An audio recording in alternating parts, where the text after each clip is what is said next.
بسم الله الرحمن الرحیم. السلام علیکم دوستان عزیز، امیدوارم که خوب و صحتمند سرحال باشین. به درس دیگری از بیسیک کامپیوترز بسیار خوش آمدین. درس امروزی ما شما درباره اپریتینگ سیستم بیسیکس است یا اساسات سیستم عامل است که چی است و خاطر چی استفاده میشه. ایره بخیر امروز میخوانیم. خب موضوع اول ما what is an operating system, function of operating system and what is an Windows یا را میخوانیم. خب پیش از اینکه ما با اپریتینگ سیستم بریم به درس عملی بریم به کار عملی، اول باید ما شما بفهمیم که خود اپریتینگ سیستم چی است یا سیستم عامل. ما نام زیر بسیار زیاد شنیدیم در هر جا یا OS میگن خود اپریتینگ سیستم یا سیستم عامل یک سافت‌ویر، یک برنامه است که به خاطر منیج کردن هاردویر و سافت‌ویر ما شما دیزاین شده یا به شکل خلاصه اگر بگیم یک پل ارتباطی است بین یوزر و هاردویر یا سخت افزار ما شما. هر وقتی که ما بخوایم از کامپیوتر خود یا سیستم خود که ما داریم از استفاده کنیم، ما شما به اپریتینگ سیستم ضرورت داریم. خود اپریتینگ سیستم مثل ازی است که روح در بدن ما شما می باشه. هر وقتی که روح نباشه بدن ما کار کرده نمیتونه، یک جسد است، هیچ کار کرده نمیتونه.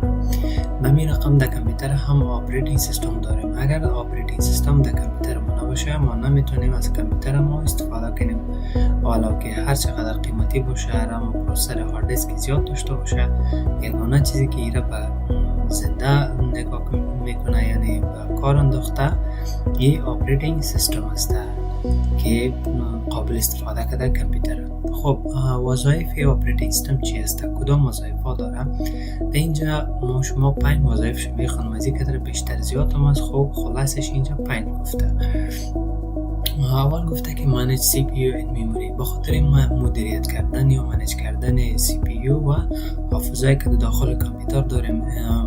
مثلا storage device ها داریم، permanent storage device داریم یا temporary یا flash drive ها داریم و همه زیر چی کار میکنه؟ مدیریت و منیج میکنه.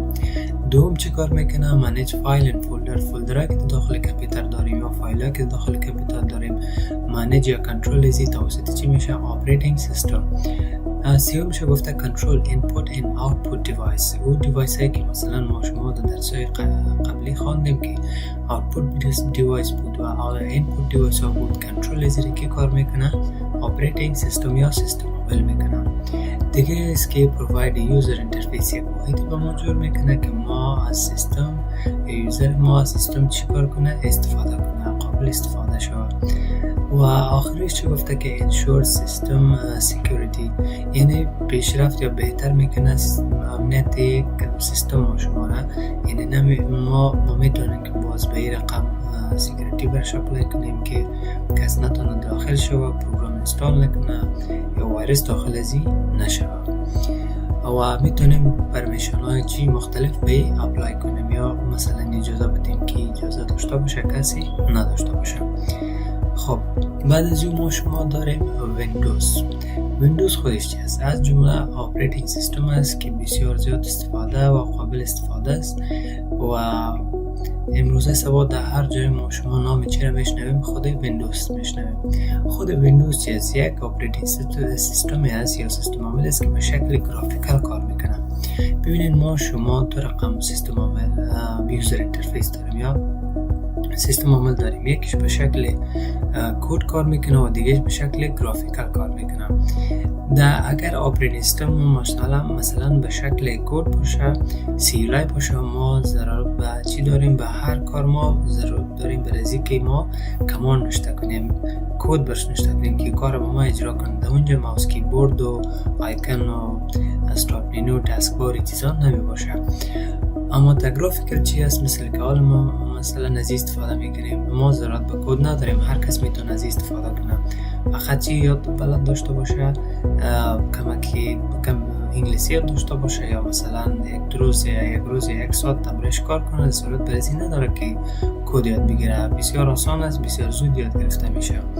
و ویندوز هم از جمله گرافیکال اپریتینگ سیستم است که به خاطر کامپیوترهای پرسونال استفاده دیزاین شده یا جور شده و از استفاده میشه و منیج کردن هاردویر سافت‌ویر استفاده میشه یا ترتیب جور شده و دیگه توسط این ما میتونیم که دیگه اپلیکیشن ها یا سافتویر هایی که در بخش های مختلف ما شما در براوزینگ خواندیم، در یوتیلیتی خواندیم یا در بخش دیولپ اپس یا هیچ چیزا رو خواندیم، ما میتونیم توسط ویندوز یا اپراتینگ سیستم به او اپلیکیشن ها هم دسترسی داشته باشیم. اما مهم و ضروریش کدام است؟ ویندوز است که ویندوز از جمله اپراتینگ سیستم های مشهور است و استفادهش بسیار آسان است، چون به شکل گرافیکی است، در خانه، دفتر و مکتبازی استفاده میشه. ویندوز تاریخچه بسیار دراز داره، از سال 1985 شروع شد، به نام ویندوز 1 بود، باز ویندوز 3.1 بود 1992 و ویندوز 95 بود 1995، ویندوز XP بود 2001، ویندوز ویستا 2006، ویندوز 7 2009، ویندوز 8 2012، ویندوز 10 2015 و ویندوز 11 2021 بود. یا ورژن های مختلف ویندوز است که امروز ما شما کدامش میخوانیم؟ ویندوز 11 یا 11 میخوانیم. خب وقتی که ما شما ویندوز خود در کامپیوتر انستال کردیم یا اپراتینگ سیستم انستال کردیم، اولین چیزی که ما شما برای روبرو میشیم عبارت از چی است؟ دسکتاپ.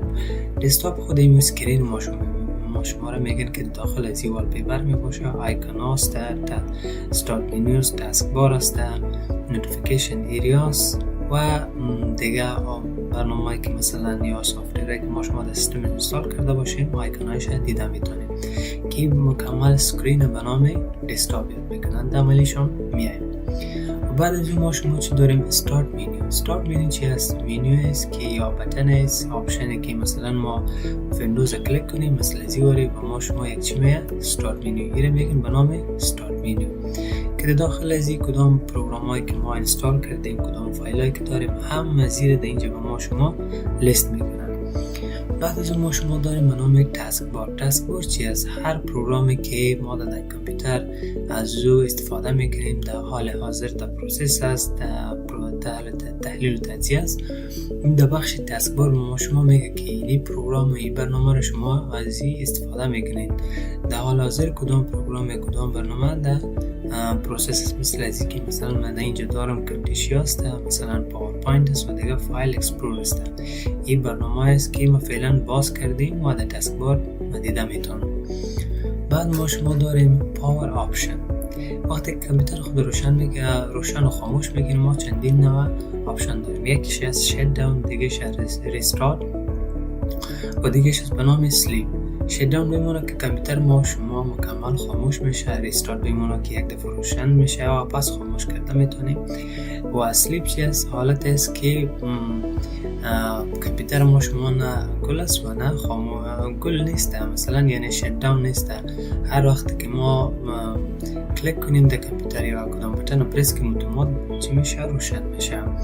که چطور که این کار کرده میتونیم میم در عملیش میخوانیم.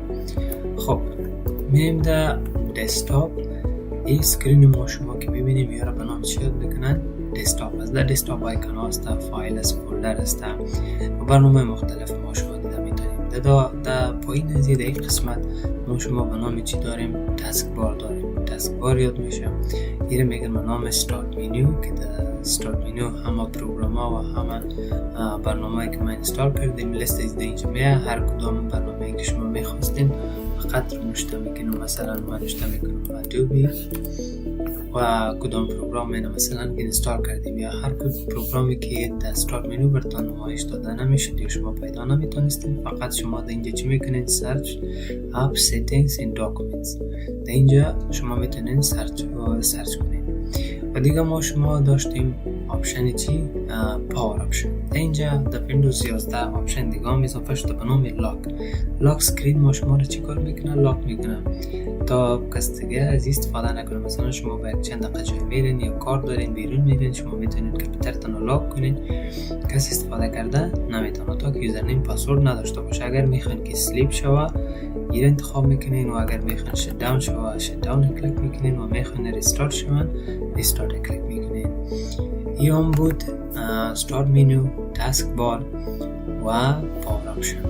خب خلاصه درس امروزی ما شما اول آپریت سیستم خوندیم که یک سافتویر است که به خاطر منیج کردن هاردورها و یوزر از استفاده میشه و کار از چی از کنترل میموریز، فایل دیوایس، سکیوریتی سین، مالتی تاسکینگ است. مالتی تاسکینگ میمونه که چندین کار همزمان انجام داده میتونیم که مثلا در ورژن سابقه ویندوز یا به شکل سیلک بود همزمان یک کار میشه، اما در اینجا همزمان شما میتونید براوزر خلاص کنید، در پالیزی یک ویدیو رو پلی کنید، در پالیزی دیگه برنامه فوتوشاپ یا پاورپوینت ام اس پینت اکسل رو باز کنید، چندین کار کرده میتونید. دیگه ما شما خواندیم که ویندوز خواندیم که دسکتاپ چی است، استارت منیو چی است و تاسک بار، و دیگه یوزر اینتراکشن خواندیم که چی است، بخاطر باز کردن فایل ها و پروگرام ها و کستومایز کردن از استفاده میشه، و پاور آپشن که شما میتونین شت داون کنین، ریستارت کنین و سلیپ کنین. خب به پایان درس امروزی رسیدیم. ممنونتان، تشکر. اگر میخواین که درس‌های بعدی و کورس‌های بعدی را هم داشته باشین، پس چینل نیکست لرنر لایک سابسکرایب کنین، دوستانتون به اشتراک بگذارین.